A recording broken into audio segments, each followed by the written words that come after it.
அனைவருக்கும் வணக்கம். இன்றைய முக்கிய செய்தி. அடுத்த 5 ஆண்டுகளுக்கு மாறுதல் கிடையாது. புதிய ஆசிரியர்களுக்கு அதிரடியாக பறந்த உத்தரவு. செய்தியை முழுமையாக கேட்கறதுக்கு முன்னாடி நம்ம சேனலை சப்ஸ்கிரைப் பண்ணலாம். சப்ஸ்கிரைப் பண்ணிக்கோங்க. மறக்காம பெல் பட்டனை கிளிக் பண்ணிக்கோங்க. அப்பதான் நம்மளுடைய அப்டேட்டட் நியூஸ் உங்களுக்கு உடனுக்குடன் வந்து சேரும். புதிதாக பணியில் சேரும் ஆசிரியர்களுக்கு 5 ஆண்டுகளுக்கு பணியிட மாறுதல் கிடையாது என பள்ளி கல்வித்துறை உத்தரவிட்டுள்ளது. இது தொடர்பாக பள்ளி கல்வித்துறை செயலாளர் பள்ளி கல்வி இயக்குநருக்கு அனுப்பியுள்ள கடிதத்தில் 757 பட்டதாரி ஆசிரியர் காலி பணியிடங்களை நேரடி நியமனம் மூலம் நிரப்பிட தற்போது வழிவகை இல்லை. ஆசிரியர் பணியிடங்கள் அதிகமாக காலியாக உள்ள மாவட்டங்களில் 500க்கும் மேற்பட்ட மாணவர்கள் எண்ணிக்கையுடைய பள்ளிகளுக்கு பணி நிரவல் அதாவது டெப்ளாய்மெண்ட் செய்யப்பட வேண்டும். தற்போது பட்டதாரி ஆசிரியர் 2000 பணியிடங்களை நிரப்பி தேர்வு செய்யப்படும். தேர்வுகளை பட்டதாரி ஆசிரியர் பணியிடங்கள் அதிகமாக காலியாக உள்ள கிருஷ்ணகிரி, திருவண்ணாமலை, கள்ளக்குறிச்சி மற்றும் தருமபுரி மாவட்டங்களுக்கு முன்னுரிமை அடிப்படையில் நியமனம்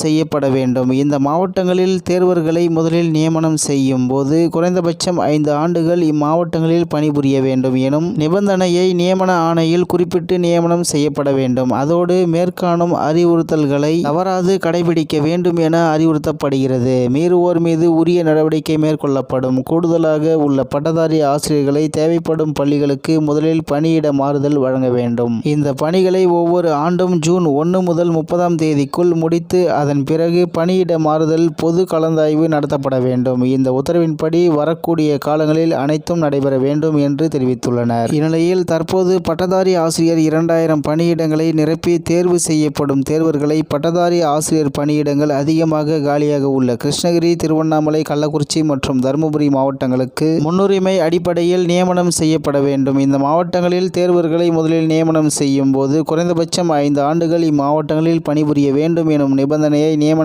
ஆணையில் குறிப்பிட்டு நியமனம் செய்யப்பட வேண்டும் என்று தகவல் வெளியாகியுள்ளது என்பது குறிப்பிடத்தக்கது. இத்துடன் இன்றைய முக்கிய செய்தி நிறைவு பெறுகிறது. நன்றி, வணக்கம்.